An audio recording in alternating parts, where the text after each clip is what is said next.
Good afternoon, everyone. It is so wonderful to know that you're out there hearing what we're sharing today. I am T.R. Coverson. I'm the host of this podcast, Masculinity, Blessing or Curse. I have the goal, a desire to be able to reach a generation that is behind me. I'm a member of what I like to call the Moses generation. But of course, if you're biblically inclined, you know that Moses did not get to enter into the promised land. 40 years of work in the wilderness was not crowned with the ability or the privilege of being able to go into the promised land. However, he did have the mission, the privilege of being able to laying his hand of knowledge onto Joshua or the generations behind him. So I try to spend the time to give an exchange because now we live in an era where it's not just Moses passing on to Joshua or Gen Z for that matter, but those generations sharing with all of us because of this technological advancement. We have some Gen Z young men who may be young in age, but may have a decade of experience in the technology. And we want to be able to crown ourselves with the knowledge and wisdom that is gained by the shared information.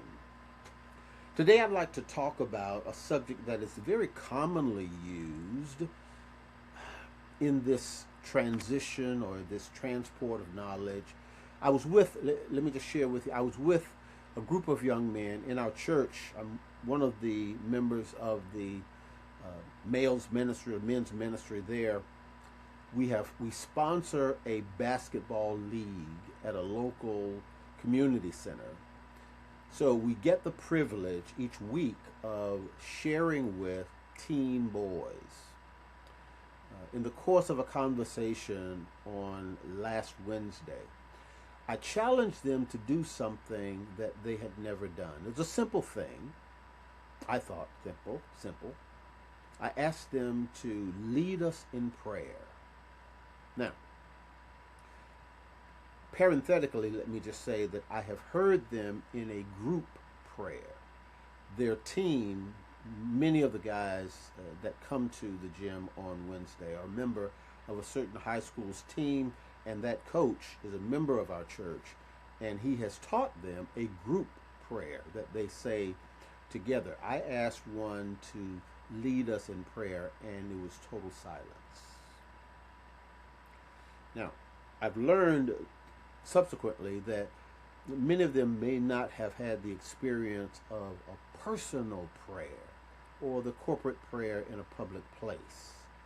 So I'll work with them on that. But the thing that I want to focus in on today is character. And character, by my definition, is the courage to stand on Christian principles even when it may not be popular. And courage is a strong word, or is a very appropriate word to use when we're talking about character. You see, oftentimes in today's society, we like to describe masculinity as having something to do with a man's physical prowessness. He is strong physically. He is tall. He has a very deep voice. Many of those things that are attributed to his physical makeup. But when we have a target of emulating who Jesus is and transferring who we see him to be in Scripture into our own personal lives, it speaks to us in a more intimate, internal way. And so, having the courage to stand on the principles of Christ, even when it's not popular. The study of the book of Jeremiah was often the case where Jeremiah and many of the apostles of the New Testament were, in fact, all of them were put to death by very violent means, but they had the courage to stand on their principles. Now, we won't often, the scriptures say that we have not been tempted unto death or to blood, but and that may or may not happen in our lifetimes. But we have to have the courage. If we are to do the will of God, have the courage to stand on truth, to stand on something stronger than the platform of our physical prowessness or our height or our how much weight we lift or whatever, who won the fight. We have to be able to stand on a character platform. I'll share with you a scripture. Here, let me pull this out. Bear with me just a moment. Paul's writing in the first book of Thessalonians, the 16th chapter, 13th verse. He says, "Be on guard." This is the amplified version. "Be on guard. Stand firm in your faith in God, respecting his precepts and keeping your doctrine sound." I admonish them that they will be challenged. We will all be challenged, whatever age. We'll be challenged on the platform. If we stand for Christ, we will be challenged. Jesus was challenged. And the servant is not greater than the master. That scripture continues with, "Act like a man." Act like a man. And that speaks to courage. It speaks to your ability to be able to tell the truth, even though the truth may put you in an immediate back position. You may not be able to boast about where you are in terms of position by telling the truth. It may get you in trouble. The truth. Because if you make a confession about yourself that you actually did it, it may be something negative. But in the long run, you're truthful to yourself. Act like a man, or a mature man, the Amplified says, and be courageous. Be strong. So if we're talking about our athletic prowessness, many of the young men want to play basketball or football or whatever the case might be, and that's popular at that age, to want to be an athlete. Great, that's fine. But don't allow your appetite for the worldly, physical things, because I'm 70 years old. Many of those things will pass away.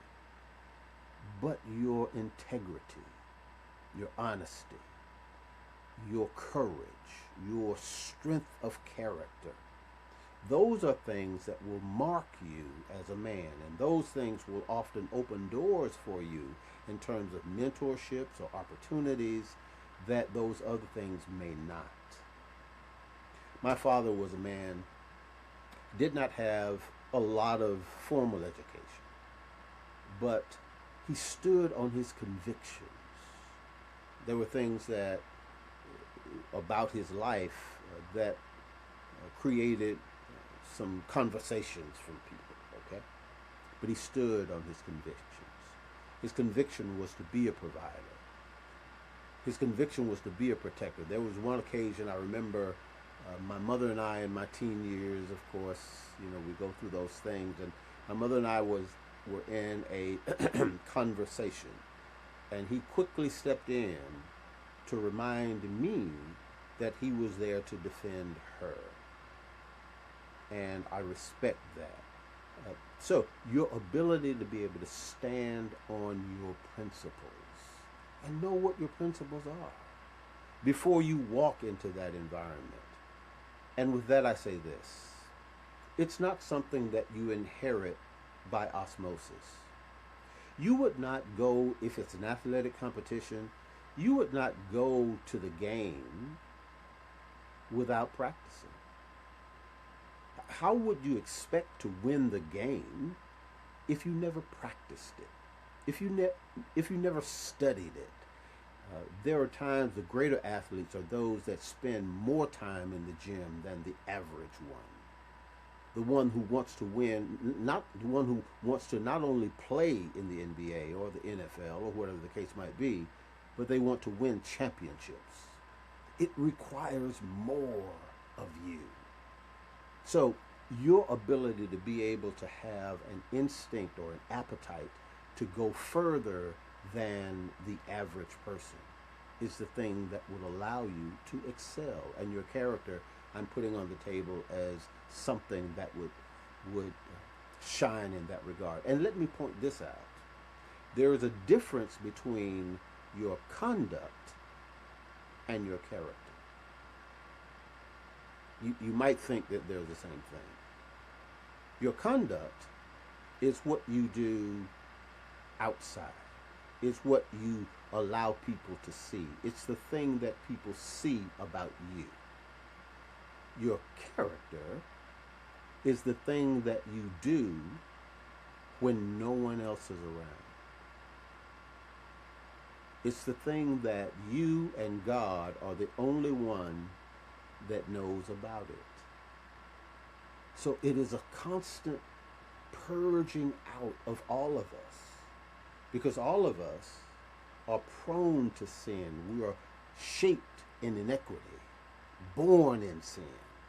So it's something that we have to work on, practice, purge out, sift out, so that those desires, the anger, the jealousy, the animosities, etc., those things are purged out from us. And it's done by constant prayer. There ought to be a time when you regularly talk to the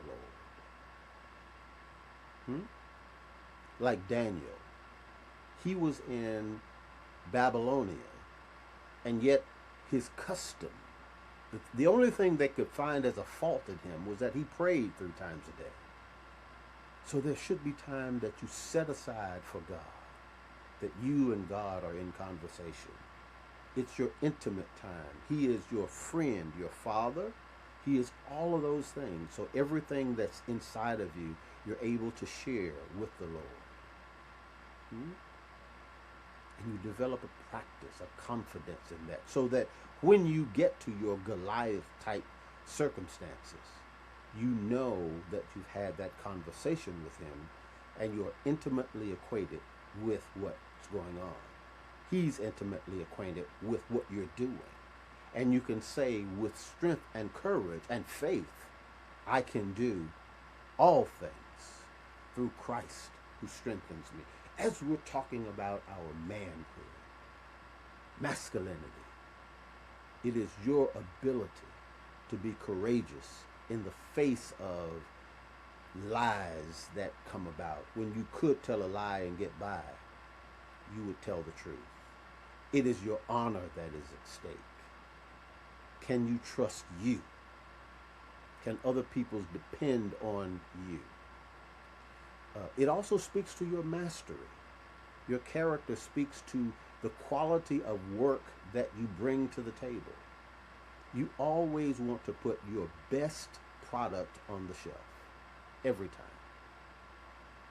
So it's character, it's strength, it's courage, it is your mannerisms, all of those things. But there are things that are surface, the things that are not only on the surface, they are internally driven. So young men, older men, our character becomes that thing that will separate us from many, many other men. And as we do the more to emulate who Christ is in our lives, we would be better examples and mentors to those that are coming behind us. I pray that you got a thought that would help you through, and I pray that you would share it with others and tune in next week. If you would, subscribe and be notified of every time that we're on. And if you have a comment, please do share it with me. God bless you and God keep you.